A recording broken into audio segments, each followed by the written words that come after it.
It should also be focused on together advancing our mutual interests in new frontiers, unshackling our ingenuity, our creativity, and the dynamic spirit to build a new Western century.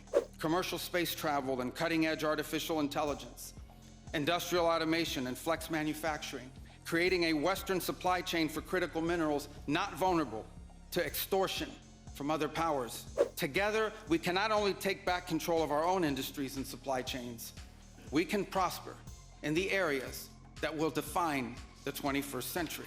America was founded 250 years ago, but the roots began here on this continent long before. The men who settled and built the nation of my birth arrived on our shores carrying the memories and the traditions and the Christian faith of their ancestors as a sacred inheritance, an unbreakable link between the old world and the new. We are part of one civilization, Western civilization.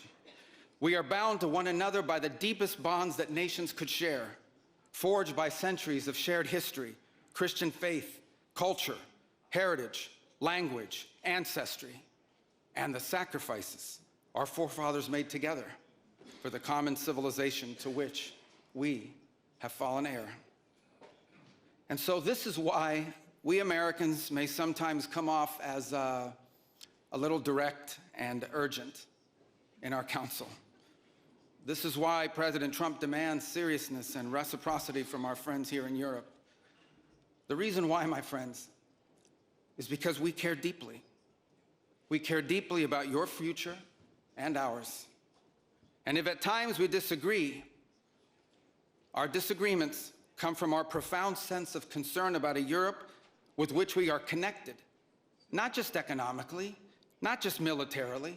We are connected spiritually, and we are connected culturally. We want Europe to be strong. We believe that Europe must survive. Because the two great wars of the last century serve for us as history's constant reminder that ultimately our destiny is and will always be intertwined with yours. Because we know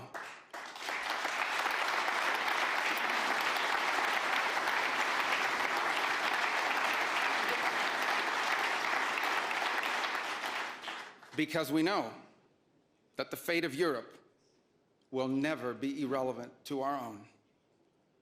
National security, which this conference is largely about, is not merely a series of technical questions. How much we spend on defense or where, how we deploy it, these are important questions, they are. But they are not the fundamental one. The fundamental question we must answer at the outset is, what exactly are we defending? Because armies do not fight for abstractions. Armies fight for a people. Armies fight for a nation. Armies fight for a way of life. And that is what we are defending, a great civilization that has every reason to be proud of its history, confident of its future, and aims to always be the master of its own economic and political destiny. It was here, in Europe, where the ideas that planted the seeds of liberty that changed the world were born. It was here, in Europe, which gave the world the rule of law, the universities, and the scientific revolution. It was this continent that produced the genius of Mozart and Beethoven, of Dante and Shakespeare, of Michelangelo and Da Vinci, of the Beatles and the Rolling Stones. And this is the place where the vaulted ceilings of the Sistine Chapel and the towering spires of the great cathedral in Cologne, they testify not just to the greatness of our past or to a faith in God that inspired these marvels. They foreshadow the wonders that await us in our future. But only if we are unapologetic in our heritage and proud of this common inheritance can we together begin the work of envisioning and shaping our economic and our political future. Deindustrialization was not inevitable. It was a conscious policy choice, a decades-long economic undertaking that stripped our nations of their wealth, of their productive capacity, and of their independence. And the loss of our supply chain sovereignty was not a function of a prosperous and healthy system of global trade. It was foolish. It was a foolish but voluntary transformation of our economy that left us dependent on others for our needs and dangerously vulnerable to crisis. Mass migration isn't some fringe concern of little consequence.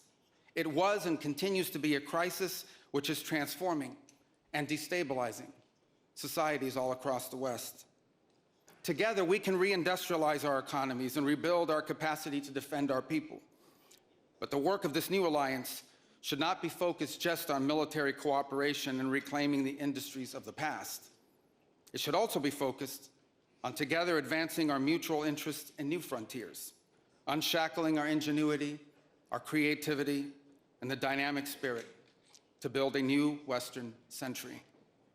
Commercial space travel and cutting-edge artificial intelligence, industrial automation and flex manufacturing, creating a Western supply chain for critical minerals not vulnerable to extortion from other powers, and a unified effort to compete for market share in the economies of the global South. Together, we can not only take back control of our own industries and supply chains, we can prosper in the areas that will define the 21st century. But we must also gain control of our national borders. Controlling who and how many people enter our countries, this is not an expression of xenophobia, it is not hate. It is a fundamental act of national sovereignty. And the failure to do so is not just an abdication of one of our most basic duties owed to our people. It is an urgent threat to the fabric of our societies and the survival of our civilization itself. And finally, we can no longer place the so-called global order above the vital interests of our people and our nations. We do not need to abandon the system of international cooperation we authored, and we don't need to dismantle the global institutions of the old order that together we built. But these must be reformed. These must be rebuilt. For example, the United Nations still has tremendous potential to be a tool for good in the world. But we cannot ignore that today, on the most pressing matters before us, it has no answers and has played virtually no role. It could not solve the war in Gaza. Instead, it was American leadership that freed captives from barbarians and brought about a fragile truce. It has not solved the war in Ukraine. It took American leadership in partnership with many of the countries here today just to bring the two sides to the table in search of a still elusive peace. It was powerless to constrain the nuclear program of radical Shia clerics in Tehran. That required 14 bombs dropped with precision from American B-2 bombers. And it was unable to address the threat to our security from a narco-terrorist dictator in Venezuela. Instead, it took American special forces to bring this fugitive to justice. In a perfect world, all of these problems and more would be solved by diplomats and strongly worded resolutions. But we do not live in a perfect world. And we cannot continue to allow those who blatantly and openly threaten our citizens and endanger our global stability to shield themselves behind abstractions of international law which they themselves routinely violate. This is the path that President Trump and the United States has embarked upon. It is the path we ask you here in Europe to join us on. It is a path we have walked together before and hope to walk together again. For 5 centuries, before the end of the Second World War, the West had been expanding. Its missionaries, its pilgrims, its soldiers, its explorers pouring out from its shores to cross oceans, settle new continents, build vast empires extending out across the globe. But in 1945, for the first time since the age of Columbus, it was contracting. Europe was in ruins.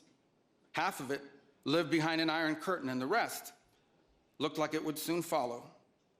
The great Western empires had entered into terminal decline, accelerated by godless communist revolutions and by anti-colonial uprisings that would transform the world and drape the red hammer and sickle across vast swaths of the map in the years to come.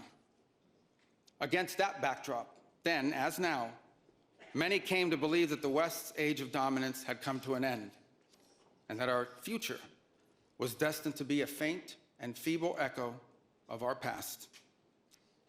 But together, our predecessors, recognized that decline was a choice, and it was a choice they refused to make. This is what we did together once before, and this is what President Trump and the United States want to do again now, together with you. And this is why we do not want our allies to be weak, because that makes us weaker. We want allies who can defend themselves so that no adversary will ever be tempted to test our collective strength. This is why we do not want our allies to be shackled by guilt and shame. We want allies who are proud of their culture and of their heritage, who understand that we are heirs to the same great and noble civilization, and who together with us are willing and able to defend it.